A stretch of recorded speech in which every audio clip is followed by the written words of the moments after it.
우리가 성립 요건하고 효력 요건이 있잖아요. 효력 요건에서는 당사자, 목적, 의사, 일반적이 있고 특별히 있죠. 여러분 일반적은 뭐가 있다? 당사자. 당사자는요 무슨 능력? 권리 능력, 의사 능력, 행위 능력이 있을 것. 행위 능력이 없는 것을 뭐란다? 제한 능력자. 제한 능력자는 세 가지. 미성년자, 비성년우견인, 비한정. 미성년자 몇 살이다? 19살이죠. 그래서 19살. 그래서 취소할 수 있죠.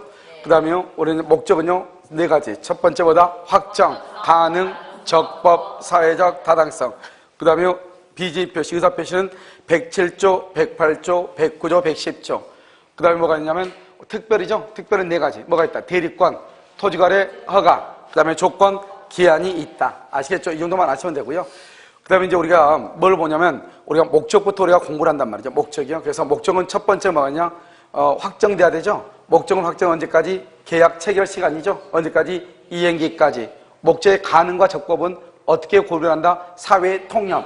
사회 통념에 따라서 가능과 적법, 불능을 구별하고 또 불능은요. 계약 체결 당시를 기준으로 해서 어떻게 한다? 원시적하고 후발적. 원시적은 무슨 이익이다? 신뢰이익. 후발적은 무슨 이익이다? 이행이익 배상을 한다. 그 다음에 원시적이면서 전부가 불능이다. 원시적. 그럼 원시적은 항상 무슨 말이 튀어나와야 된다? 이미 멸시, 이미 수용. 그것을 원시적. 원시적, 객관적, 전부가 불능이다. 유효이다, 무효이다, 무효. 그 다음에 예외적으로 계약, 체결상의 과실 책임을 질 수 있다. 일부가 부족이다. 수량을 지정한 매매. 여러분요, 아파트 분양을 수량을 지정한 매매라고 하는 거예요. 그런데 수량이 부족하죠? 면적이 부족하죠? 우리 것은 무슨 책임이다? 담보 책임이다. 담보 책임은 원칙적으로 유효이다, 무효이다, 유효이다 이렇게요. 그 다음에 후발적은요, 원칙적으로 계약 체결이죠. 후발적은 무조건 유효가 되는 거예요. 그래서 후발적은 유효인데 채무자가 잘못한다. 채무 불이행. 채권자가 잘못했다. 위험 부담. 쌍방이 잘못이 없다. 위험 부담 또는 뭐라 한다? 대상 청구권이다. 이렇게. 그래서 시험이 나올 때는 원시적 불능은 딱 하나밖에 없어. 계약 체결상의 과실책임. 그러니까 시험에요 원시적 불능이 아닌 것 이렇게 시험에 나올 수 없단 말이죠. 알겠죠? 그러니까 어떻게 하죠? 먼저 원시적 불능에는 뭐가 있다? 계약 체결상의 과실책임. 이걸 정확하게 암기해야 되겠죠. 그 다음에 후발적 불능은 여러 가지가 있단 말이죠. 첫 번째 채무불이행, 계약 해제, 원상 회복, 그 다음에 손해배상, 위험 부담, 대상청권 이렇게 6가지나 있단 말이죠. 그러니까 비교 문제죠. 후발적 불능이 아닌 것 이렇게 나올 수 있어도 원시적 불능이 아닌 것 이렇게 나올 수 없단 말이죠. 왜냐하면 원시적 불능은 몇 개밖에 없어? 하나. 원시적 불능은 유효이다, 무효이다, 무효. 후발적 불능은 유효다, 무효이다, 유효. 이렇게 딱 알고 있으면 된다 이 말이죠. 자, 그 다음에 이제요 적법성이요. 적법성은 뭐냐면 먼저 강행 규정하고요. 그 다음에 뭐가 있다? 임의 규정이라고 하는 것이 있어요. 자, 여러분 봐. 규정이라는 것은 법조문이죠. 법조문을 강제로 행하라 이 말이고 법조문에 있는데 너희가 임의대로 해라 이런 말이에요. 됐죠? 자, 그러면 먼저 뭘 보냐? 적법이니까 먼저 위법이라는 말하고 적법이라고 하는 말을 구별을 해요. 자, 위법 봐봐. 경범죄 처벌법 있죠? 경범죄 처벌법 침을 뱉어요. 그 다음에 형법이 있죠? 형법이요. 그 다음에 뭐냐? 도로교통법이 있어요. 자, 우리가 신호 위반하죠? 신호 위반은 도로교통법이 위반돼요. 4만 원의 과태료가 나와요. 사람을 살인하죠? 형법에 위반돼서 사형에 처해요. 경범죄 처벌법에 위반해서 침을 뱉거나 쓰레기를 버리죠? 보통 1만 원의 과태료 처분이 있어요. 알겠죠? 그럼 여기 봐봐. 경범죄 처벌법이죠. 형법이죠. 그 다음에 도로교통법이죠. 법을 위반한 것은 무조건 위법이라고 그래. 위법. 법을 위반하면. 위반하지 않는 것을 뭐라 한다? 적법이라고 얘기해. 그러니까 무슨 법을 위반해도 위반은 다 똑같아.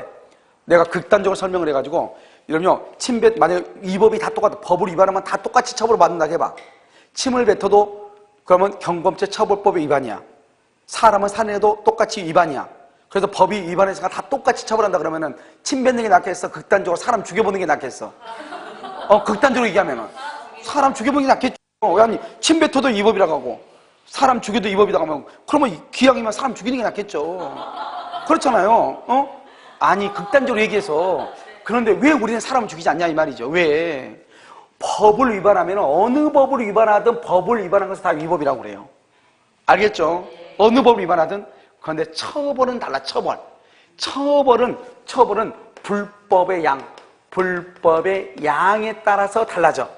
그러니까 불법의 양이 무거우면 중범죄라고 그래. 그러니까 살인죄는 뭐란다? 살인은 사형을 처해. 무거우니까 그걸 중범죄라고 그래. 침을 뱉는 것은 가벼워. 경범죄라고 그래서 만원의 과태료를 그래. 그러니까 법을 위반한다 그러면 다 똑같아.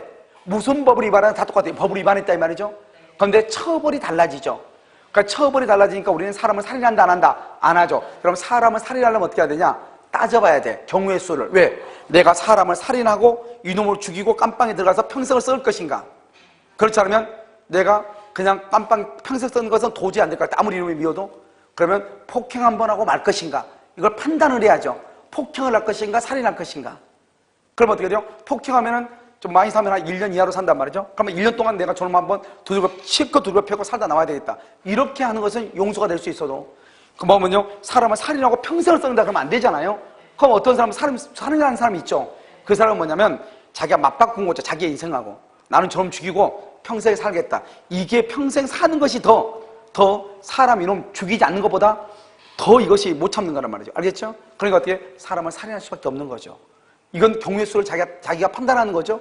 어디에다가 놓고 저울에다 올려놓고. 그러니까 우리가 법을 위반한다. 위법이다 그러는 것은 법을 어느 법이든 법만 위반하면 다 위법이에요. 위법은 다 똑같아. 그런데 불법의 양에 따라서 처벌을 달리하죠.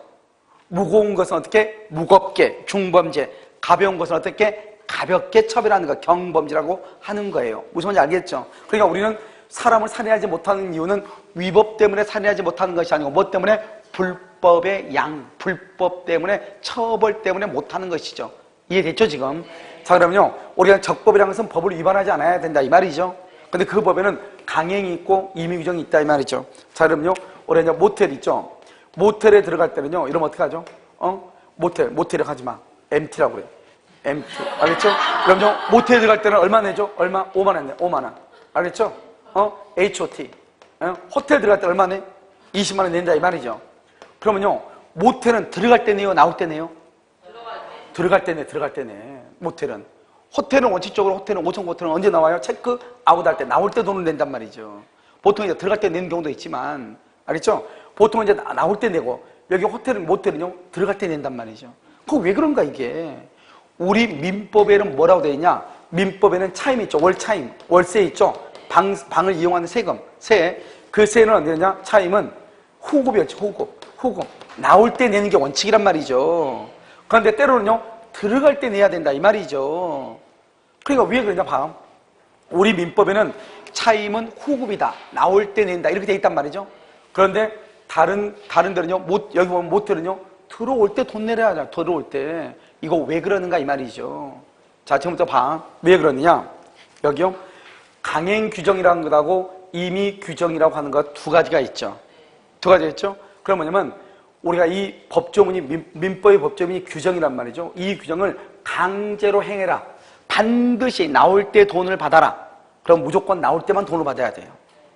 그런데요, 그걸 강행 규정이라고 그래요. 법에 나와 있는 대로 그대로만 해야 돼.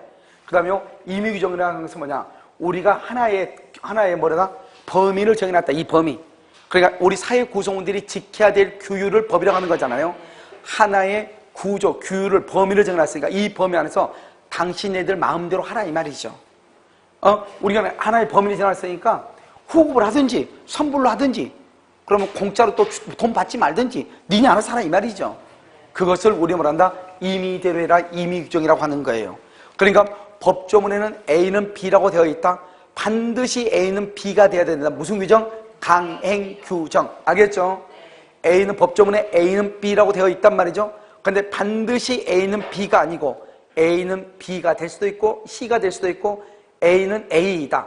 또는 A는 B가 아니다. A는 B다. 이렇게 마음대로 할 수 있는 것, 우린 것을 무슨 규정이라고 한다? 임의 규정이라고 한단 말이죠. 그래서 앞으로 이제 법조문이 강행 규정과 임의 규정이 있는데, 여러분 우리 혹시 이런 말 하죠? 야, 너 그 사람한테 가서 부탁해보지 그러냐? 그럼 내가 야, 그 사람 들어줄까? 이렇게 얘기하죠. 그럼 우리 뭐라고 그래? 야, 말해서 안 되는 게 어디가 있니? 그러니까 안 되는 것도 되게 하는 게 말이잖아요. 그러니까 사람하고 사람 간의 관계는 강행 규정이에요? 임의 규정이에요? 그걸 알 수가 있죠. 그래서 우리가 말했죠. 우리가 첫 시간, 전번 시간에요. 사람과 사람 간의 관계를 채권이라고 그래요? 물권이라고 그래요? 채권이라고 하죠. 그래서 채권법은 주로 임의 규정으로 이루어져 있어요. 사람과 사람, 두 사람 간의 얘기는 말을만 잘하면 바뀔 수 있다 이 말이죠.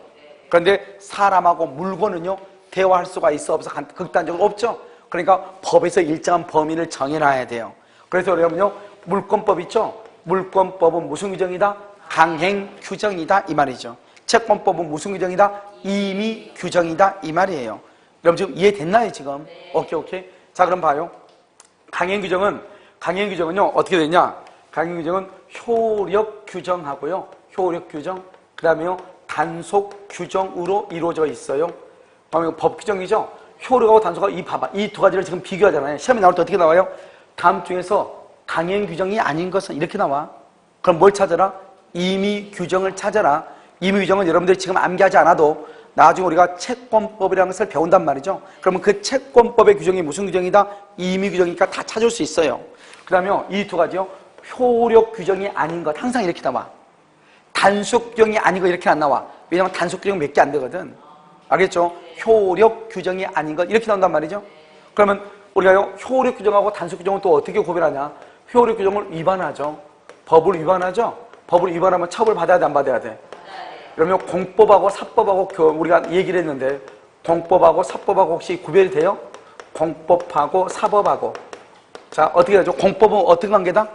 공법 상하 관계다. 상하. 한마디로 이렇게 하면 국가와 개인 간의 관계다 이렇게. 그걸 뭐란다? 공법이다 이렇게. 개인과 개인이다. 이것을 뭐란다? 사법이다 이렇게. 우리 민법은 개인과 개인 간의 관계, 여러분하고 나하고, 여러분하고 삼성하고 이런 관계를 다룬단 말이죠. 그러니까 무슨 관계다?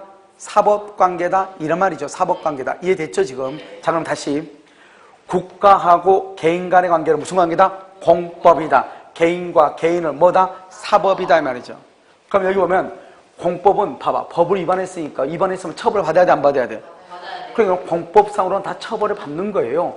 공법상은 처벌을 받는 거예요. 그러니까 공법적으로는 효력 규정하고 단속 규정이 구별이 된다, 안 된다? 안 되죠? 그런데 사법적으로는 효력 규정은 무효가 되는 것이고요. 단속 규정은 유효가 되는 것이에요. 이렇게 해서 구별이 되는 것이다. 이 말이죠. 알겠죠? 효력 규정하고 무슨 규정하고 단속 규정하고 구별이 된다. 됐나요, 지금? 그러니까 여러분 봐봐. 효력 규정은 민법적으로는 뭐가 된다? 무효. 그 다음에 단속 규정을 위반해도 민법적으로 뭐가 된다? 유효. 이게 바로 뭐냐? 이런요, 기본적으로 무허가 음식점, 그 다음에 무허가 숙박업, 이렇게. 무허가 음식점, 무허가 숙박업, 이것을 유효이다. 이렇게. 무허가 음식점, 무허가 숙박업. 자, 두 번째는 뭐냐면, 여기요, 중간 생략 등기요. 중간 생략 등기. 여러분요, 할머니가 뭐랬냐? 사업자 등록도 없이 옆구리 터진 김밥을 말아서 팔았다 이 말이죠. 무허가 음식점이죠. 그럼 그건 허가를 받지 않고 사업을 하죠. 여러분 그럼 어떻게 되냐? 누군가 고발하죠. 그러면 벌금형이 거의 한 100만 원 가까이 나와요. 알죠? 큰일 나. 그러니까 사업자 등록 없이 뭐 김밥 팔면. 그런데 문제는 뭐죠? 사법상으로는 유효이다, 무효이다? 유효. 개인과 개인. 할머니가 김밥 팔았죠. 그러면 파는 두 사람 사이에서는 유효란 말이죠. 그러니까요, 김밥 실컷 먹고 딱 보니까 사업자 등록이 없네? 나 그냥 간다고 나가면 돼, 안 돼? 그걸 무전치 사기죄가 걸릴 수 있어. 알겠죠? 그러니까 돈은 무조건 지불해야 돼, 안 해야 돼? 해야 된다니까. 알겠죠? 그것이 아주 중요한 중간 생략 등기다. 그래서 여기 무허가 음식점 숙박이다. 그럼 중간 생략 등기는 뭐냐 봐.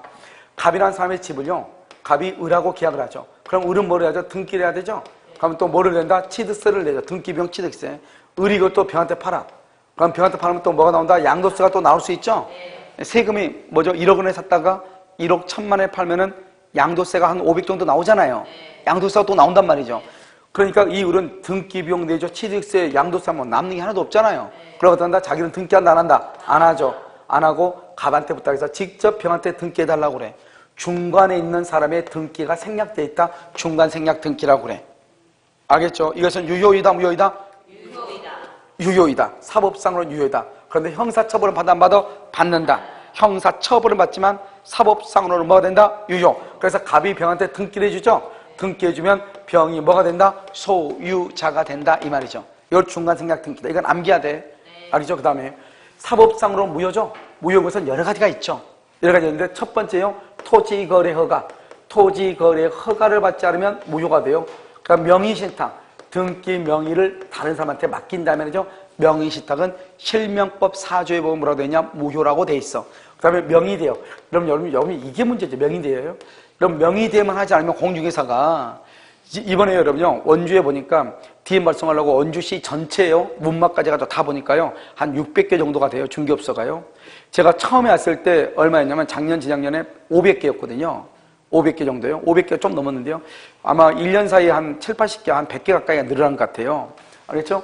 그만큼 뭐냐면 중개업소가 늘어난다는 것은 그럼 어떡하지? 이게 불안해야 되는 것이 아니고 그만큼 부동산에 열기가 있다는 거죠. 무슨 말인지 알겠죠? 그러니까 이것을 부정적인 측면에서 바라볼 게 아니에요. 우리가 어떤 현상이 있으면 내가 어차피 이런 직업을 선택을 했잖아요. 그럼 이 선택한 직업을 긍정적인 눈으로 바라봐야지 100개 정도가 더 1년 만에 늘어났다고 해서 이것을 부정적으로 바라보면 안 되죠. 어떤 사람들이 얘기하면 그렇게 많아요. 그러면 나는 뭐 해가지고 안 될 것 같은데 이게 아니고 알겠죠? 그만큼 뭔가가 할 게 있으니까 사무소가 늘어날 거 아니에요. 당연한 거 아니에요.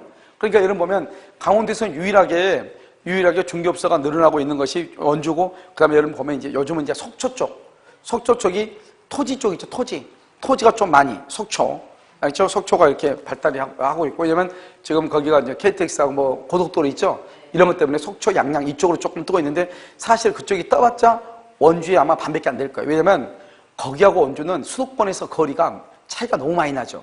무슨 말이죠? 그러니까 그런 건 이제 지금 이제 뜨고 있다는 거예요. 그러니까 옛날에 땅값이 워낙 너무 낮게 평가됐겠죠. 그것이 이제 서서히 지금 오르고 있다 이런 말이죠. 그러다 보니까 이제 부동산 활기가 뜨고 중개업소가 지금 늘어나고 있는 중이죠. 그래서 강릉이라든가 이런 데서 이제 했던 사람들이 자격증 있는 사람들이 못 하고 있다가 그쪽으로 이제 가는 거죠. 이제 먹을 게 있으니까. 그다음에 여기는 이제 이미 이제 뭐 혁신도시가 이미 성공돼서 완성이 됐고, 그다음에 기업도시 있고, 그리고 나중에 이제 서원주역 같은 데 있죠. 이런 쪽으로 이제 계속 이제 넓혀갈 거란 말이죠. 그러다 보니까 이제 중개업소가 많이 늘어나고 있는 것이죠. 거기서 보면 뭐냐면 명의를 대하는 게 문제죠. 아마 내 생각에 지금 우리가 지금 DM 발송하려고 했는데 600한 20개가 30개 정도 되거든요. 그 중에서 명의대가 모르긴 해도 한 250에서 300개 정도 되지 않을까. 반 정도는 명의되어 있지 않을까 생각이 들어요. 그러니까 여러분 생각을 해봐. 여러분들이 가지고 있는 자격증을 어렵게 따가지고 누구한테 빌려주지 않으면 얼마나 많은 돈을 벌겠어요. 그 사람들이 버는 걸 내가 다 가져오는 거잖아요. 반을. 알겠죠? 그러니까 이게 엄청난 것인데요. 사람들이 이게 자격증을 쉽게 이렇게 대여해주니까 이게 문제인 것이죠. 그것을 명의대여 이렇게. 알겠죠? 그 다음에 뭐냐면 우리 이제 공익법인 있죠? 이 공익법인, 학교법인 같은 것은 재산을 처분하려면 어떻게 해야 되냐? 그럼 주무관청이 허가를 받아야 돼요. 주무관청이요. 주무관청 허가요. 이런 것들을 뭐란다? 이런 것들을 다 효력 규정이라고 해요. 이것 말고도 다른 여러 가지 있어. 변호사법 위반이라든가 의료법 위반이라든가 우리가 초과 중개수수료죠. 여러분 중개수수료. 중개수수료 초과해서 받는 것. 그 다음에 율락녀가요. 율락녀한테 율락행위를 시키기 위해서 율락녀한테 돈 주는 거. 선불금으로 보통 빌려주거든요. 그래서 올가미 씌우려고요. 그러면 이자는 해가지고 뭐 율락녀가 율락행위 하는데 뭐 화대로 하루에 몇 명분을 입금하지 않으면 그 다음에 돈 넣고 거기에 따라서 하루에 대한 뭐 임대료를 얼마씩 더 덮어 씌운단 말이죠. 그렇게 해서 이 사람이 만약 몸이 아파서 일주일 동안 일을 못 하잖아요. 그럼 빚이 막 눈덩이처럼 불어나죠. 그러니까 어디 도망간다? 그럼 뭐 도망가지도 못하죠. 자기네들끼리 나름대로 선이 있어가지고. 이렇게 하기 위해서 미리서 선불금을 주는 경우가 있단 말이죠. 그런 것도 유효이다, 무효이다, 무효인 것이에요. 무슨 말인지 알겠죠? 이런 것들이 있다 이 말이죠. 자, 그 다음에 이것은 여러분요 암기를 해야 돼. 암기. 자요, 적법성이죠. 적법성은 강행 규정하고 무슨 규정? 임의 규정하고요. 그 다음에 강행 규정은 효력 규정하고 무슨 규정? 단속 규정이다. 단속 규정은요, 원칙적으로 사법상으로 유효이다, 무효이다, 유효. 효력 규정은 사법상으로 무효.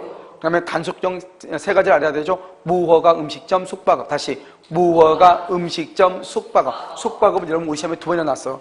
이 중간생활 등기는 몇 번이나 나오고. 중간생략 등기. 무슨 규정이다? 단속 규정이다. 법을 위반해도 유효이다, 무효이다, 유효이다. 효력 규정은요, 유효이다, 무효이다, 무효이다. 이 말이죠. 아시겠죠? 자, 문제요. 몇 번을 한번 보냐. 문제 26번 한번 봐봐. 여러분 보면 1번은요, 갑이 을에게 빌린 도박자금 줄고, 도박자금. 여러분 도박자금은 좀 이따 설명하겠지만, 그건 103조 위반이에요. 알겠죠? 그래서 도박자금을 자신의 A 토지로 대신 갖기 위하여 체결한 대물변제 계약 줄고, 대물변제라고 하는 것은 뭐예요? 봐봐. 대신 물건으로 변제한다 이 말이죠. 대신 물건으로 변제한다. 여러분요, 우리 시골에 보면 할머니들 돈 많은 빌려가고 돈 갚을 때는 뭐로 갚어? 쌀 한 바가지 가져오죠? 그걸 대물변제라고 그래. 대물변제. 대신 물건으로 변제한다. 알겠죠? 대물변제 이렇게. 자, 그 다음에 2번은요. 을이 아무튼 대물변제가 잘못된 것이 아니고 뭐가 잘못된 거다? 도박, 자금, 유효이다, 무효이다, 무효. 그 다음에 이러면 2번 봐봐. 을이 갑으로부터 매수한 A 토지를 을로부터 다시 매수한 병에 대하여 갑이 직접 이전듣기 줄고 갑이 직접 이전듣기 그러면요 을의 을 앞으로는 등겠다 안 했다? 안 했다. 갑이 누구한테 직접 해준다? 병한테 직접. 그래서 뭐란다? 맨 끝에 줄고 중간생략 등기. 여기 봐봐. 중간생략 등기는 써 거기다가 단속 규정 옆줄 긋고 유효 이렇게 유효 이렇게. 자, 됐죠? 그럼 아직 우리 공부를 안 했어. 안 했는데 3번에 여러분요. 3번에요. 뭐를 한다? 해놓는단 말이죠. 뭐라고 한다? 3번. 계약서에는 A 토지로 표시되었으나 A 토지로 표시 줄고 갑과 을은 모두 B 토지 줄고 B 토지를 매매할 의도 줄고 좀 이따 우리가 배워. 그래서 뭐라 쓰냐? 써 거기다가요. B 토지를 매매할 의도 거기다 써. 거기서 의사주의 이렇게 의사주의 간호사 의사할 때 의사주의 이퀄 의사주의 썼어요? 네. 이퀄 자연적 해석 이렇게 자연적 해석 자연적 해석 이런 경우는요 어떻게 되냐 A 토지에 대해서 계약이 성립한 것이 아니고 아무리 계약서에 A 토지로 되어 있어도 갑하고 을하고는 B 토지를 계약하기로 했죠? 네. 그러면 B 토지에 대해서 계약이 성립하는 것이에요. 좀 이따 설명을 해 다음 시간에. 4번은요 국유재산 사무에 종사하는 공무원이 줄고 국유재산 사무에 종사하는 공무원이 바로 밑에 타인 을 명의를 빌려 이렇게 여기 봐봐요. 이것을 우리는 뭐냐 맨 끝에 써 탈법행위다. 맨 끝에 써 탈법행위 이렇게 탈법. 그럼 탈법이란 말이 뭐죠? 탈선했단 말이 뭐예요? 기차가 철로를 벗어났다 이 말이죠. 탈법이라는 것은 법을 벗어났다 이 말이죠. 간단히 얘기하면 이게 뭐냐 이거요. 여러분요 국가 있죠. 국유재산 있죠. 국유재산을 관리하는 공무원을 뭐라고 하냐? 갑이라고 그래. 국유재산. 국유재산을 관리하는 공무원은 갑인데요. 이런 갑이라고 하는 사람은요 어떻게 하냐면 국가재산을 관리하는 사람, 국가재산을 눈먼돈 이제 이런 말 들어봤죠. 그래 자기가 이 땅을 사버려. 국가재산을. 그럼 그럼 어떻게 돼요? 개인적으로는 큰 이득이에요, 손해요? 이득이죠. 그러니까 국가재산을 관리하는 공무원은요 자기 이름으로 땅이나 국가재산을 취득하면 무효가 되는 거예요. 그럼 이 사람이 어떻게 돼요? 이 사람이 자기 이름이 아니고 자기 처 이름이라든가 자기 아버지나 동생 이름으로 사는 거예요. 다른 사람 이름으로. 그럼 자기가 직접 사지는 않았죠? 그런데 다른 사람 이름으로 샀죠? 이것을 뭐란다? 그래도 결국 누가 산 거나 마찬가지야? 갑이 산 거나 마찬가지죠? 그것을 탈법이라고 얘기하는 거예요.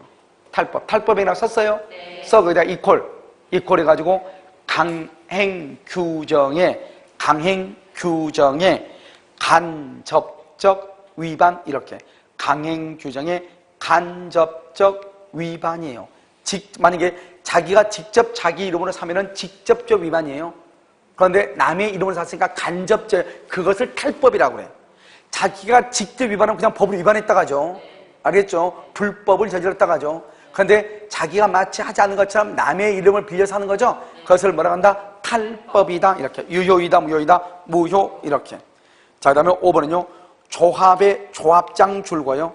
조합장을 말한다. 대리인이라고 그래서 거기다가 대리인이요. 을과 짜고 줄고 짜고 조합이 아닌 줄고 자신의 이익을 위하여 줄고 자신의 이익을 위하여 줄고 써요. 자신의 이익을 위하여 거기다 써. 자신의 이익을 위하여 거기다가 대리권 남용 이렇게. 대리권 남용 이렇게. 이렇게 대리권 남용을 하죠. 그래서 짜고 했죠. 짜고 대리권 남용을 하면요. 맨 끝에요. 그것은 무효가 돼. 아직 우리 안 배웠어. 써. 맨 끝에 무효라고 써. 무효. 아직 배우지 않은 걸 5번을 대리권 남용이라고 얘기하는 것이에요. 그 정도만 알고 있으면 돼요. 자, 그럼 됐죠? 자, 그럼 여기요. 자, 이제 뭐냐면 마지막으로 자, 이거 한번 봐봐요. 우리가 이제 적법성이죠? 적법성은 뭐예요? 강행규정하고 임의규정이죠? 강행규정은 뭐가 있어요? 효력규정하고요. 효력규정하고 무슨 규정? 단속규정으로 나누어진다. 단속규정, 효력규정을 위반하면 사법성으로 유효이다 무효이다? 무효. 단속규정 위반하면 유효이다 무효이다? 유효. 이렇게 된다 이 말이죠. 됐죠? 여기까지가 이제 뭐다? 적법성이고 그 다음에 여기요 마지막으로 사회적 타당성이죠. 자, 이제 봐요. 103조요. 103조를 뭐라 한다? 103조를 사회적 타당성이다. 이렇게 얘기해.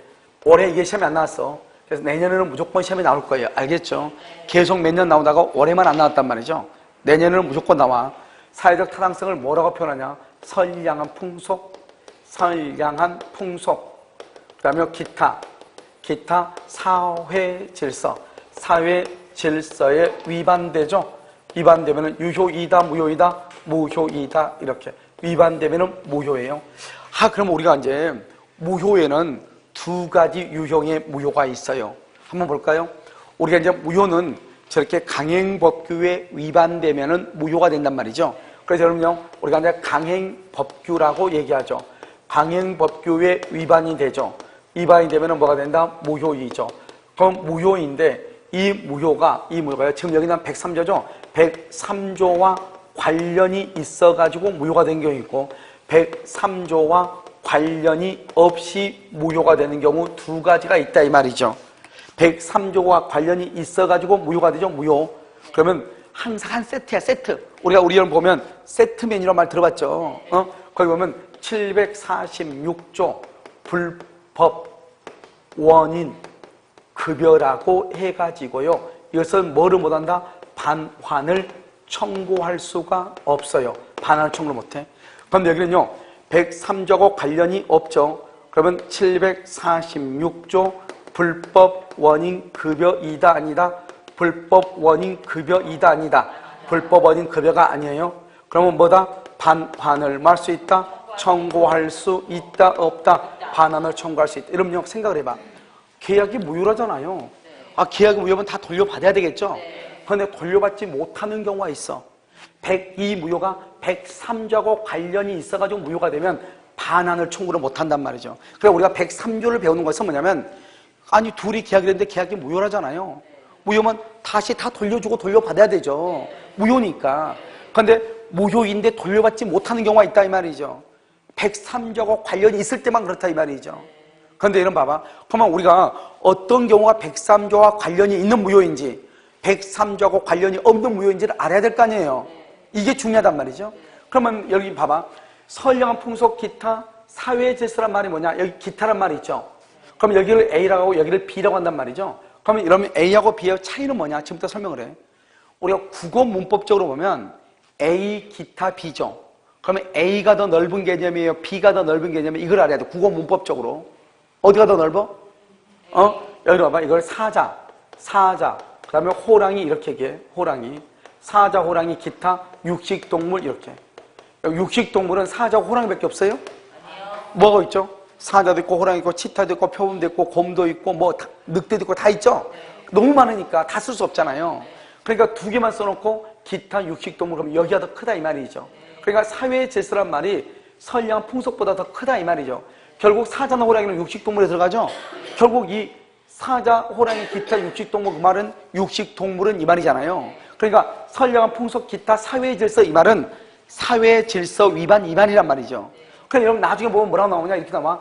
다음 중에서 반사회질서행위, 반사회질서? 반사회질서란 말은 뭐죠? 사회질서를 위반했다. 위반한 것을 사회질서 위반을 반사회질서라고 그래. 그럼 반사회질서는 몇 조를 위반했다는 것이다? 103조를 위반했다 이런 말이라니까. 그러니까 103조를 위반한 것을 반사회질서라고 얘기한다니까. 내 말 지금 여러분 지금 이해됐죠 지금? 그래서 여기서 위반한 것을 유효이다 무효이다 이렇게 무효이다. 이해되셨죠? 그런데 그럼 이런 봐봐.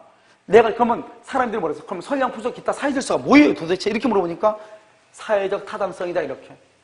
그러면 사회적으로 타당한 게 뭐예요? 그래서 우리가 지금 2017년 11월 12일 오늘 현재를 살아가고 있는 우리의 평균인적인 관점에서 바라보는 거죠. 바라봤을 때 우리가 윤리도덕적으로 이것이 위반인가 아닌가를 판단을 해야 되겠죠. 그럼 내가 지금 얘기한 것을 여러분들이 판단 한번 해보란 말이죠. 알겠죠? 자요. 갑이라고 하는 사람이 A라고 하는 사람한테 1억을 빌렸단 말이죠. 1억을 빌렸는데 갑이라는 사람이 돈을 안 갚아요. 우리 A가 저당을 잡았는데 그럼 뭐라 한다? 이 사람이 A가 뭘 하려고 그래? 경매를 하려고 하죠. 경매를 뭐라 한다? 강제 집행이다. 이렇게 강제 집행이요. 강제 집행하려고 그래. 그러면 갑의 입장에서는 경매당하면 큰일이죠.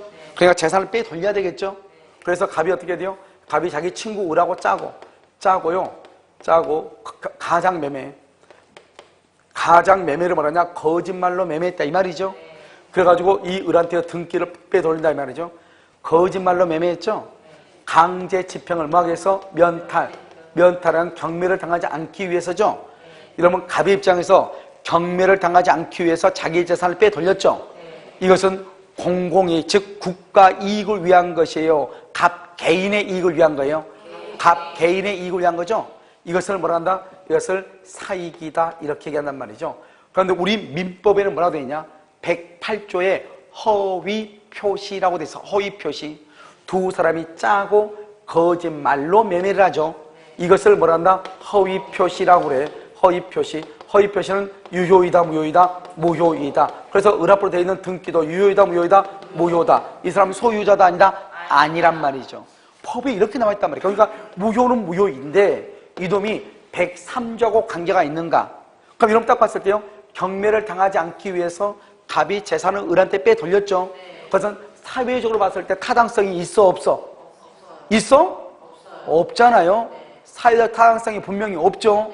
사회적 타당성이 분명히 없음에도 불구하고 뭐라고 했냐? 우리 판례는 이것은 103조하고 관계가 없는 무효라고 했다니까. 그러니까 103조 관계가 없다는 이 말은 무효는 무효일지라도 사회적으로 뭐가 있다? 타당하다, 타당하지 않다? 타당하다 이 말이잖아요 지금. 그럼 여러분이 딱 봤을 때 이건 사회적으로 타당해, 타당하잖아. 누가 봐도 타당하지 않죠. 그런데 타당하다고 했다니까. 그러면 뭐예요? 우리가 그러면 103조 위반 여부를 판단할 때 아무 느끼나 이렇게 이 기준을 가지고 판단하면 된다, 안 된다? 안 된다 이 말이에요. 그럼 어떻게 판단하냐? 그래서 우리가 국어 문법은 국어 문법이고 법을 해석할 때는 달리 해석을 해야 될 거 아니에요. 그럼 어떻게 해석하는 것이냐? 이렇게 해석한다. 사회 질서를 뭐라고 하냐? 이것을 공익이라고 얘기하고 선량한 풍속을 뭐라고 한다? 이것을 윤리 도덕이다 이렇게 표현한다. 그러니까 공공의 이익에 위반되느냐 윤리 도덕이 위반되느냐 이걸 가지고 따진다 이 말이죠. 그런데 이것은요 내가 말했죠. 이것은 공공의 이익이다 개인의 이익이다 개인의 이익. 그래서 무효는 무효인데 103조하고 관련이 없다 이 말이죠. 그럼 무효는 무효인데 103조하고 관련이 없다고 하는 것은 반환을 말 수 있다 청구할 수 있다 없다 있다. 이런 무효니까 무효는 부당이득 반환을 청구해야 되거든요. 그런데 103조하고 관련돼서 무효가 되면 반환을 청구할 수 있다 없다? 없다. 103조와 관련이 없으면 반환을 말 수 있다 청구할 수 있다 이 말이죠. 내 말 지금 여러분 이해되셨죠? 그러니까 여기서 중요한 것은 이걸 지금 얘기하는 것이다 이런 말이에요 지금. 알겠죠? 그러니까 이것은 강제집행을 면탈한다 103조 위반이다 아니다? 아니다. 우리가 봤을 때는 103조 위반인 것 같잖아요. 그래서 여러분요 어디를 보냐? 여러분요 27번 한번 봐봐. 27번에 여러분 몇 번만 보냐? 5번만 먼저 본다 이 말이죠. 5번 뭐라 나왔죠? 27번 5번 강제 집행을 면할 목적 딱 거기만 줄고 강제 집행을 면할 목적 다른 거 줄고면 안 돼. 강제 집행을 면할 목적 했어요? 강제 집행을 면할 목적으로 부동산의 허위의 근저권 설정 등기를 경유한 행위는 이것은 공익이다 사익이다? 사익이다. 맨 끝에 반사회적 법률행위에 해당하지 않는다 거길 줄고 알겠죠? 거기다 써야 되겠죠? 맨 앞에 강제집행을 면할 목적 공익 사익 사익이라고 써야 되겠죠? 사익 됐죠 지금? 자 그럼 봐 여기서 보면 우리가요 그러니까 103조를 판단할 때 어떻게 판단한다? 여기 공익하고 반대가 뭐다? 사익이다 이 말이에요 사익. 그럼 사익에는 뭐가 있냐? 개인의 이익을 위한 거 지금부터 쓴단 말이에요 내가요. 여기서 강제 집행을 면할 목적 강제 집행을 면할 목적이다 이렇게 됐죠? 자 그 밑에다 또 5번 밑에다 또 써 몇 개를 써? 자, 또 하나를 써 뭐냐면 상속세 면탈 상속세를 면탈하기 위해서 명의신탁 약정을 한다. 명의신탁 약정 이렇게. 그 다음에 또 하나 양도세를 회피하기 위해서 다운계약서를 쓴다. 다운계약서 알겠죠? 네 번째는요 투기의 목적이다. 투기의 목적으로 세입자 입주권인데 그건 안 써도 돼. 세입자 입주권을 15명을 썼다. 투기 양도소득세를 회피하기 위해서 다운계약서 상속세를 면탈하기 위해서 강제 집행을 면탈하기 위해서 이런 것들이 딱 보면 우리가 상속세 안 내려고, 소득세, 양도세 안 내려고, 투기라는 목적으로. 그럼 이건 누가 보더라도 이것은 뭐예요? 사회적으로 타당하지 않잖아요. 여러분, 투기하면 되겠어? 안 되잖아요. 그런데 투기는 국가의 이익을 위해서요? 개인의 이익을 위해서요? 개인의 이익을 위해 산다, 이 말이죠. 그러니까 이 네 가지를 정확하게, 이게 정답으로 가장 많이, 다음 주에서 맞는 것을 틀린 것은 이렇게. 알겠죠? 이런 것은 103조 위반이다, 아니다? 아니다. 103조 위반이 아니다. 무효는 무효인데 103조 위반이 아니다, 이 말이죠. 103조 위반이 아니니까 뭘 할 수 있다? 반환을 할 수 있다. 청구할 수 있다. 이렇게. 이것을 반드시 암기해야 돼. 됐죠? 자, 그럼 여기 한번 볼까요? 여러분요, 여기 윤리도덕이라고 하는 말이 있죠. 윤리도덕. 그럼 여러분, 윤리도덕이란 말이 무슨 말이에요? 그럼 우리가 한번 볼까요? 여러분, 갑이 있죠, 갑. 갑이라고 하는 사람이 을하고요, 첩계약을 해. 첩계약을 해. 그럼 계약을 뭐라고 한다? 계약은 법률 요건이다. 법률 행위이다. 원인이다. 결과다. 계약을 원인이라고 그래? 결과라고 그래? 아니, 여러분요, 첫 시간에 우리 배웠잖아요. 청약과 승낙에서 계약을 맺죠? 계약은 법률 요건이다. 원인 행위다. 이렇게. 무슨 행위? 원인 행위다. 이렇게 했잖아요. 알겠죠? 자, 봐. 이렇게 계약을 해가지고요, 갑이 을한테 아파트를요, 등기를 해준 경우가 있고, 저당권 등기를 해준 경우 두 가지가 있어. 아파트를 을한테 준단 말이죠. 그래서 등기를 아예 해주는 경우가 있고, 저당만 잡아주는 경우 두 가지가 있어. 완전히 달라. 됐죠? 그러면 첩계약을 했죠? 그럼 첩계약은요, 윤리도덕적으로 타당하다, 타당하지 않다? 이러면 첩계약하면 돼, 안 돼? 그래서요, 103조 위반이에요. 103조 위반.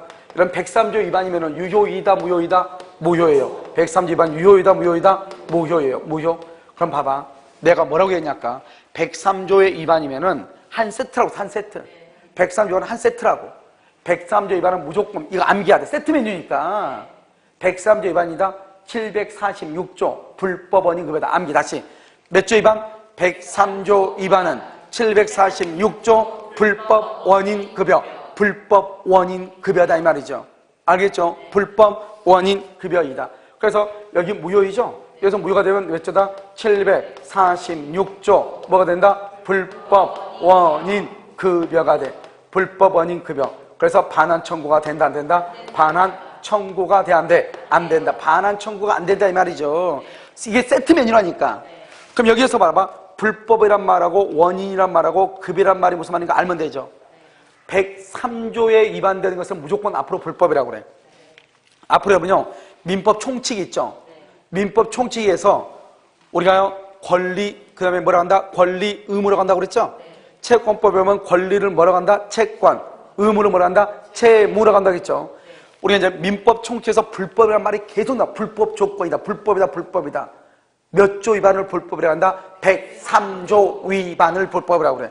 103조를 다른 말로 뭐라고 한다? 선량한 풍속, 기타, 사회적. 다시 103조를 뭐라고 한다? 선량한 풍속, 기타, 사회 질서. 이것을 103조라고 그래. 그것을 다른 말로 뭐라고 한다? 사회적 타당성. 선량한 풍속, 기타, 사회 질서를 한마디로 뭐라고 한다? 사회 질서. 사회 질서로 위반하는 것을 뭐라고 한다? 반사회 질서. 유효이다, 무효이다? 무효. 무효. 알겠죠?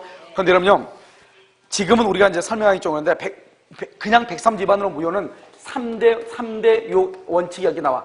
103조 위반으로 무효면 첫 번째, 선의의 제3자. 선의의 제3자에게 뭐 할 수 있냐? 대항할 수 있어. 대항할 수 있고, 무효행위 추인이라고 하는 것이 있는데, 무효행위의 추인을 할 수가 없어요. 알겠죠? 이것을 뭐란다? 절대적 무효라고 하는 것이에요. 절대적 무효. 그래서 우리가요, 봐봐. 103조 위반으로 무효가 되죠? 그럼 절대적 무효야. 절대적이란 말은 누구도 보호가 안 된다는 말이죠. 무효니까. 그러니까 봐봐. 여기 만약에 갑하고 을하고 해서 무효죠. 103조로 무효가 되죠. 그러면 그 다음 사람은 어떤 일이 있어도 보호된다, 안 된다? 안 된다. 이런 말이죠. 간단히 얘기하면 제3자. 아무리 선의라고 할지라도 제3자에게도 대항한다는 말은 제3자는 뭐가 되지 않는다? 보호된다, 안 된다? 안 된다. 이 말이에요. 알겠죠? 그 다음에 무효인 것을 추인하게 되면 어떡하냐? 원래 이제 무효인 걸 추인하면 무효가 유효로 되는 것은 아니지만 무효행위를 추인한다는 말은 새로운 법률을 다시 봐주는 거거든요. 한마디로 말하면 새롭게 유효한 계약을 체결한 것으로 봐줘. 무효인 것을 추인하죠. 그러면 새롭게 유효한 계약을 체결한 것으로 봐줘. 알겠죠? 그런데 이 103조 위반이 되면은 아무리 추인해도 새로운 계약으로 봐준다 안 봐준다? 안 봐준다. 한 번 무효가 영원히 무효가 돼버려. 다시 지금은 여러분들이 이게 감이 잠깐 와닿지 않을 수가 있어. 알겠죠? 와닿지 않는데 좀 이따 이제 나중에 이제 우리가 좀 깊게 이제 1월 달에 깊게 들어가다 보면 또 여러분이 문제풀이 강의 있죠? 목요일날 문제풀이 강의하면 좀 더 깊게 들어가거든요. 알겠죠? 그다음 좀 더 진도가 늦더라도 설명을 처음부터 다 하니까. 그렇게 되면 이제 무슨 말인지 알 수 있는데 여기서 이제 사회의 질서에 위반되면 무효이죠. 그러니까 무효가 되면은 누구도 누구에게도 선의, 절대적 무효란 말은 어느 누구한테도 무효다 이 말이죠. 그러니까 아무리 제3자로 갈지가 제3자가 우리 민법에서 선의하고 악이라고 하는 것은 어떻게 하냐? 그러면 그냥 일반적으로 악이 그러면 뭐지? 악이 좋은 사람이에요? 나쁜 사람이에요? 악이 나쁜 사람이죠. 형법에서는 그래. 형법에서는요 악이 그럼 나쁜 놈이죠. 우리 민법에서는요 선의하고 악의가 완전히 달라. 우리 민법에서 선의는 누구냐? 뭘 모른다는 거예요. 오늘 민법 시간인가 모르는 걸 뭐라고 그래? 선이라고 그래. 알겠죠? 모르고 있다. 내가 민법 선생을 모른다? 선이라고 그래. 내가 민법 선생을 알고 있다 뭐라고 그래? 악이라고 그래. 그러니까 우리가 민법에서 악의는요 머리가 괜찮다 이런 말이에요. 알고 있다 모르고 있다? 알고 있다. 그러니까 여러분요 뭘 설명했는데 저 사람 계속 틀려. 그럼 저 사람 왜 계속 틀리지? 저 사람 머리가 나쁜 거. 그럼 큰일 나. 듣는 사람 기분 나빠. 저 사람은 참 선의스러워 이래야지. 무슨 말인지 알겠죠? 그럼 우리 민법에서는 공부할 때요 선이란 말을 들어야 되겠어? 악이란 말을 들어야 되겠어? 악이란 말을 들어야죠. 이해됐죠 지금? 악의는 알고 있다 모르고 있다? 알고 있다. 선의는 안다 모른다? 모른다. 그러니까 봐봐. 선의의 제3자에게도 대항할 수 있다. 아무것도 알든 모르든 이게 무효라는 것을 알고 있든 모르고 있든 제3자는 무조건 보호된다 안 된다? 안 된다. 103조 위반이면. 알겠죠? 그럼 여기는 무효행위 추인. 그래서 무효인 것을 추인하면은 새로운 계약으로 봐주는데 이것은 절대로 새로운 계약으로 봐줘 안 봐줘? 안 봐준다. 영원히 무효다 이 말이에요. 아시겠죠? 그래서 여러분요 27번에 1번 한번 봐봐. 27번 1번 보면 뭐라 나왔죠? 반사회적 법률행위의 무효 동그라미 무효. 반사회적 법률행위가 103조 위반이에요. 그래서 절대적 무효. 그럼 절대적 무효는 선의 제3자에게 대항한다 못한다? 대항할 수 있다. 대항할 수 있다. 못한다가 아니고 대항할 수 있다. 이렇게. 대항할 수 있다. 있다. 이렇게. 여기 대항한다. 대항할 수 있다. 있다. 이렇게. 됐죠? 됐어요? 자, 우선 거기까지만. 자, 여기 이제 다시. 그럼 여기 와봐. 자, 우리가 첩계약을 했죠? 첩계약을 해가지고 어떻게 돼요? 첩계약을 해가지고 103조 위반이죠? 그러면 무효죠? 746조 불법 원인 급여죠? 반환 청구 된다, 안 된다? 안 되죠? 그럼 봐. 103조 위반은 불법이라고 그래. 원인은 뭐죠? 원인은 계약을 원인이라고 그래. 우리 계약은 법률 요건이다, 원인행위다.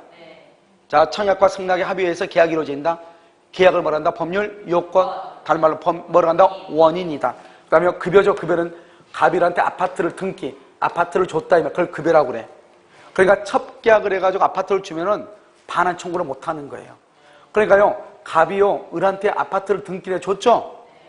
첩계약이 끝나도 돌려달라고 말을 못 하는 거예요. 그럼 이거 누구게 돼요? 누구게? 첩소유가 돼. 첩소유. 웃기죠? 첩소유가 돼버린다니까요. 그 다음에 이 갑은요, 더 이상 소유자도 아니다. 더 이상 소유자가 아닌 거예요. 그러니까 이 사람은요, 소유권에 기해서, 소유권의 기한, 소유권에 기해서 내 물건을 돌려달라. 반환 청구 된다, 안 된다? 반환 청구 안 된다. 왜? 소유자도 아니다? 아니다. 이게 너무너무 좋죠. 이게 103조를 준 근거예요. 103조에 위반돼서 무효가 되죠. 반환 청구를 못 하는 거예요. 그런데 중요한 것은 무조건 반환을 청구할 수 없는 것이 아니고, 봐봐. 갑일한테 등기를 해줬을 때 반환을 청구하지 못한다 이 말이죠. 내 말 지금 이해됐나요? 그런데 어느 경우는 반환 청구하냐? 어느 경우는 반환을 청구하냐? 저당권은 완전한 등기가 아니잖아요. 저당권은 완전한 등기가 아니죠. 그러니까 반환 청구가 된다 안 된다? 그래서 반환 청구, 이것은요 말소를 청구할 수가 있는 것이에요. 이게 큰 차이예요. 이 두 가지를 비교를 해야 돼. 저당권만 냈을 때는 완전한 권리가 넘어간 게 아니죠. 저당권이 있다고 해서 소유자가 아니라고. 저당권에서 뭘 해야 돼? 경매를 해야지 소유자가 돼. 그럼 봐봐. 국가가 두 사람이 불법을 저질렀는데 그 불법을 저지른 저당권에 의해서 경매가 됐는데, 경매는 법원이 경매를 해줘야 되는데, 국가가 거기에 개입해서 두 사람이 지금 불법을 저질렀는데 국가가 거기에 개입해서 경매를 해준다. 말이 돼? 안 돼? 안 돼. 그냥 더 이상 경매가 진행이 안 되는 거예요. 그러니까 어떤 일이 있어도 소유자가 될 수가 있어? 없어? 없죠. 그러니까 갑은 을 앞으로 되어 있는 저당권 등기에 말소를 청구해. 그러니까 우리가요, 가져오려면 저당권을 가져오는 것이 아니고 완전한 소유권을 가져와야 된다 이 말이죠. 반환 청구 된다 안 된다? 안 된다. 그러니까 이런 봐봐. 그러니까 남자는 여자하고 첩계약을 했다 그러면 어떻게 해야 되겠어? 등기를 줘야 돼? 저당 잡아줘야 돼? 야, 너 오빠를 못 믿냐? 저당 잡아줄게. 이렇게 큰 선실 쓴 것처럼. 그러면 여자들이요, 저당 잡아주면 좋은 돈을 안단 말이죠. 알겠죠? 그런데요, 여자는 무조건 뭐 해달라고 해야 돼? 그런 거 필요 없으니까 그런 말 하지 말고 뭐 해달라 깔끔하게 등기를 해달라고 해야죠. 왜요?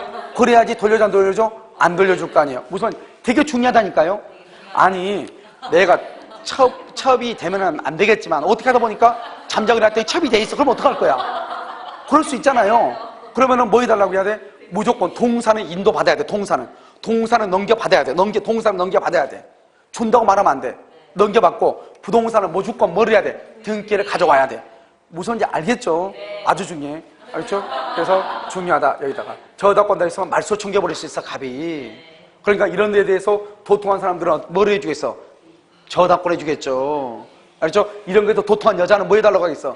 등기를 해달라고 하겠죠. 알겠죠? 그래서 우리가 103조를 배우는 이유가 여기에 있단 말이에요. 103조를 배우는 이유가. 103조를 배우는 이유가 뭐냐? 우리가 103조에 위반되면 반환 청구를 못하는 거예요. 그 다음에 추인도 못하는 거예요. 그런데요, 우리가요, 103조의 위반이 아니면 무효는 무효일지라도 뭘 할 수 있다? 반환을 할 수 있다? 청구할 수 있다. 이게 큰 차이란 말이죠. 이래서 이것을 103조를 배우는데 103조는 내용이 너무너무 많아.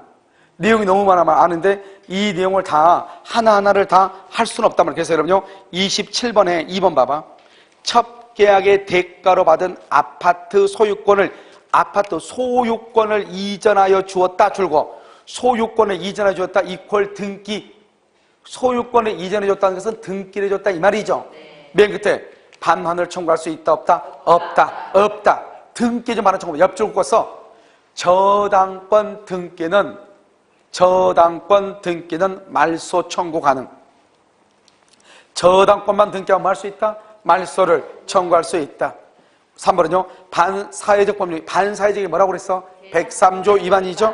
당사자가 무효임을 알고 추인으로 추인 맨 끝에 새로운 법률 행위로서 유효하게 된다. OX 추인할 수 있다 없다. 알겠죠? 자, 그 다음에 4번 봐봐. 4번 아직 안 했어. 아직 안 했는데 두 번째 줄 줄고 적극 가담이라고 되어 있나요? 네. 그럼 적극 가담이라고 되어 있죠? 네. 앞으로 여러분요 봐봐. 우리가 아직 안 배웠는데 적극 가담이라고 하는 말이 나오잖아요. 그래서 거기다가 103조 위반이에요. 적극 가담이라는 말이 앞으로 나오면 103조 위반으로 유효이다 무효이다. 그래서 맨 끝에 유효하다 틀렸어. 앞으로 뭐라고? 적극 가담이라는 말이 나오면 어떻게 하라고? 유효이다 무효. 자, 그럼 다시 여기 와봐. 그러면 이것만 그러면 103조 위반이냐? 그건 아니에요. 그건 아니고 봐봐. 이제 103조는 판례가 한 40개 정도가 돼요. 그런데 그것을 어떻게 아느냐? 간단해요. 왜냐면 우리가 이제 여러분들은 이제 책을 가지고 공부를 하지만 나는 이제 여기에 대해서는 적어도 강의하는 것에 있어서는 전문가이기 때문에요. 대법원에 판례가 있으면 왜 판례가 이것은 유효라고 했고 왜 이건 무효라고 했는가? 이것을 내가요, 그 판례를 보고 이 분류를 또 한단 말이죠. 여러분들 암기하기 쉽게. 첫 번째가 뭐냐? 첫 번째가 뭐냐면 평생 동안 이런 말이 나온다. 또는요, 일생 동안 이런 말. 평생 동안, 일생 동안 이렇게요. 또는요, 어떠한 일이 있어도 이렇게. 뭐죠? 여기는 이혼하지 않는다. 이혼하지 않는다. 평생 동안 뭐 하지 않는다? 개업하지 않는다 이 말이죠. 이것은 103조 위반이 돼요. 알겠죠? 여러분 봐봐. 평생 동안, 일생 동안 행정고시 시험에 뭐라 나오냐면 미용 기술을 배우면서 평생 동안 개업하지 않는다. 그러면 내가요, 직업의 자유를 심히 침해하잖아요. 그래서 안 되는 거예요. 여러분 봐봐. 어떠한 일이 있어도 이혼하지 않는다. 되게 좋은 말 같죠? 사회 윤리적으로 또는요, 종교적으로 보면 이혼하지 않는 게 좋은 것처럼 보이죠. 근데 우리 민법에는 뭐라고 되어 있냐? 민법 신분법을 보면 제1장이 혼인이에요. 제2장이 이혼이에요. 이혼. 그건 무슨 말이죠? 우리 법적으로는 혼인의 자유도 있지만 무슨 자유도 있다? 이혼의 자유도 있다 이 말이죠. 여러분요, 여자가요 남자한테 얻어맞으면서 계속 평생 동안 살 수는 있어 없어? 없는 거잖아요. 그러니까 그때는 뭘 해야 돼? 이혼을 해야죠. 그렇잖아요. 그래서 새로운 삶을 살아야죠. 그러니까 어떠한 일이 있어도 이혼을 하겠다. 나는 어떠한 일이 있어도 다른 남자를 사귀지 않겠다. 나는 어떠한 일이 있어도 혼인하지 않고 기다리겠다. 그건 다 무효가 되는 것이에요. 그러니까 미운 놈 있죠? 걱정하지 마. 나는 어떠한 일이 있어도 다른 남자 사귀지 않고 기다릴게. 그 다음날 신발 거꾸로 신으면 되는 거예요. 왜? 그 약속은 유효이다 무효이다? 무효니까. 무슨 말인지 알겠죠? 그런데 예를 들어서 이건 안 돼. 이건 안 돼. 일정 기간이요. 일정 기간 동안 이렇게, 예를 들어서 3년 동안 이런 말, 5년 동안 이런 말, 알죠? 이것은 뭐가 된다? 103조 위반이다 아니다? 위반이 아니에요. 그래서요, 우리가 이제 옛날에 보면 우리나라 사람들이 중동에 근로자로 파견을 한단 말이죠. 그러면 여기 파견 회사에서 왕복 경비를 부담을 해요. 그러면서 조건을 달아. 3년 계약 기간 동안 근무하고 와야 돼요. 중도 기구가죠? 그러면 왕복 경비를 다 근로자가 부담을 하는 거예요. 그래서 이렇게 했는데 근로자가 2년 6개월 있다가 6개월 남기고 기구했단 말이죠. 그러니까 회사가 너가 다 모든 경비를 부담해라 이렇게 했단 말이죠. 소송이 붙었어. 판례가 유효하다. 부담해야 된다 이 말이죠. 왜? 평생 동안 기구하면 안 된다. 그게 아니잖아요. 3년 동안은 기구하지 말고 근무하라 이 말이죠. 그 정도로 약속을 지켜야 돼, 안 지켜야 돼? 지켜야 되죠. 그것은 유효하다 이 말이죠. 그러니까 일정 기간 이런 말이 나오죠. 그러면 유효. 키워드가 그거예요. 평생 동안, 일생 동안 어떠한 일이 있어도 유효이다, 무효이다, 무효이다 이 말이죠. 그 다음에 나머지 하나만 더 해요. 많이 하면 다치니까. 앞에 가요. 무슨 말이 있어? 무슨 말이 있는데 아무튼 무슨 말이 있어요. 그런데 뒤에가요. 대가라든가 돈이라든가 반대, 급부라는 말 다 똑같은 말이죠. 알겠죠? 이런 말이 나오면 103조 위반이에요. 대가다, 돈이다, 반대, 급부다 이런 말이 나와. 알겠죠? 반대, 급부. 반대로 뭘 준다 이 말이죠. 뭐다? 첫 번째요. 여기가 뭐냐? 첫 번째요. 공무원에게 청탁을 하고 대가로 돈을 준다. 그걸 뭐라고 그래? 뇌물이라고 하지 뭐라고 그래? 뇌물이라고 하지. 알겠죠? 자, 두 번째는 뭐냐면 행정기관에요. 우리가 보면 어떤 사람이 저 사람 어쩌고저쩌고 한다고 하면 그 사람 행정청에 고발하죠. 그래서 그럼 우리 뭐란다? 그걸 진정서를 제출한다 이 말이죠. 이 제출한 진정서를 뭐 한다? 취하하는 조건으로, 취하를 해주는 조건으로 돈 달라고 하는 거. 돼, 안 돼? 안 된다 이 말이죠. 자, 세 번째는 우리가 또 대가 돈하고 관계된 것이 뭐냐면 보험 있죠? 오로지 보험금을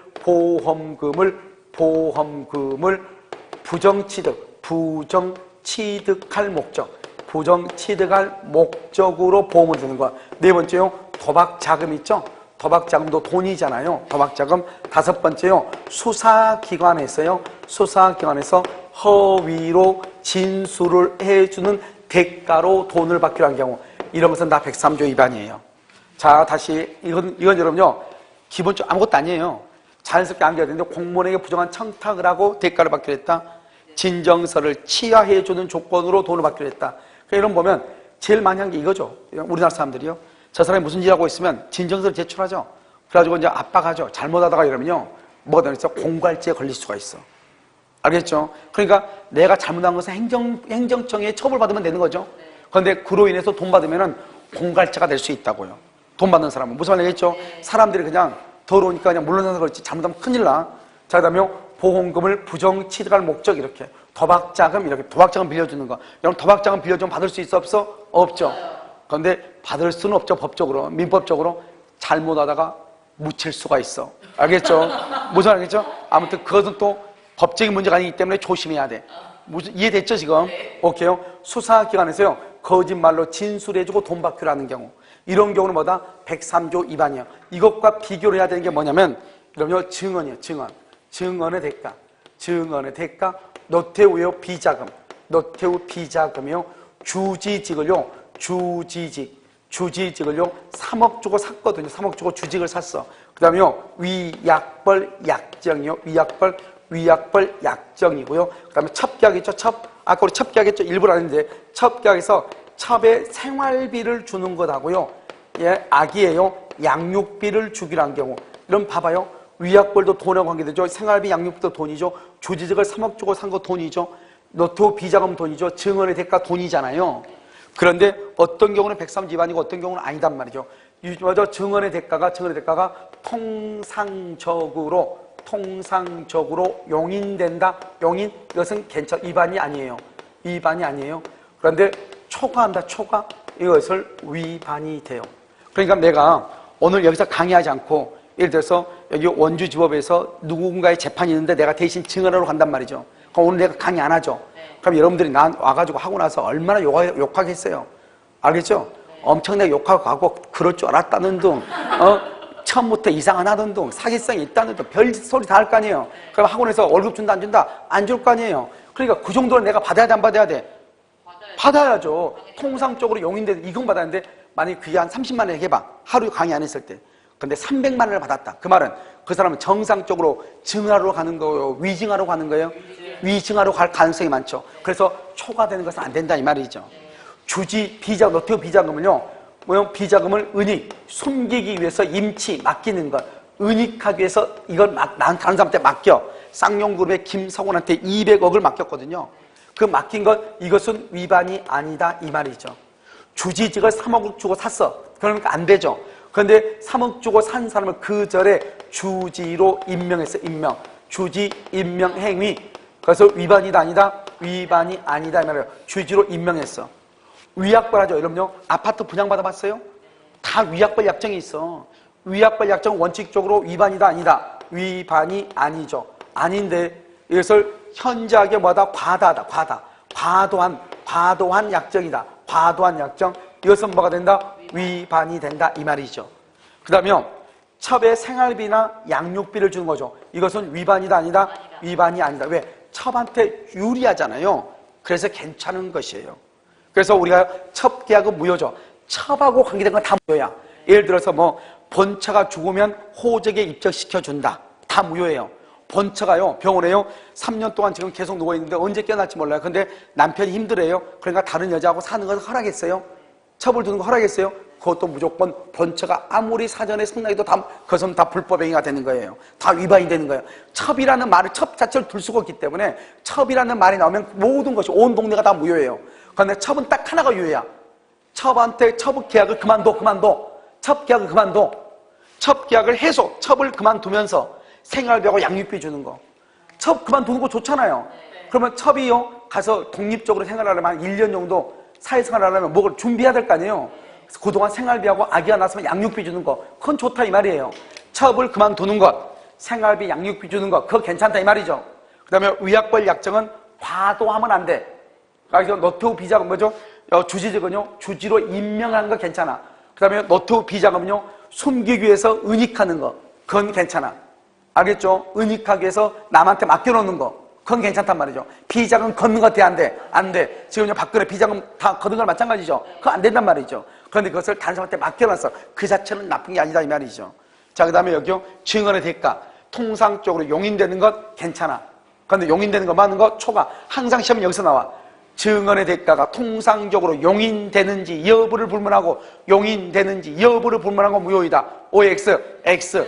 용인된다, 유효. 초과한다, 무효. 그러니까 이걸 암기하라고, 암기. 이것은 내가 지금 대법원 판례에서 어떤 것은 위반이고 어떤 것은 위반이 아니다고 그랬죠? 하루아침에 되는 것이 아니기 때문에 여러분요, 되도록이면 그냥 하지 말고 강의를 한 번 더 들으면서 암기하란 말이죠. 무슨 말인지 아시겠죠? 이것을 뭐란다? 103조 위반에 관한 것이다. 이런 말이죠. 잠깐 쉬었다가요, 다시 하도록 그렇게 하겠습니다.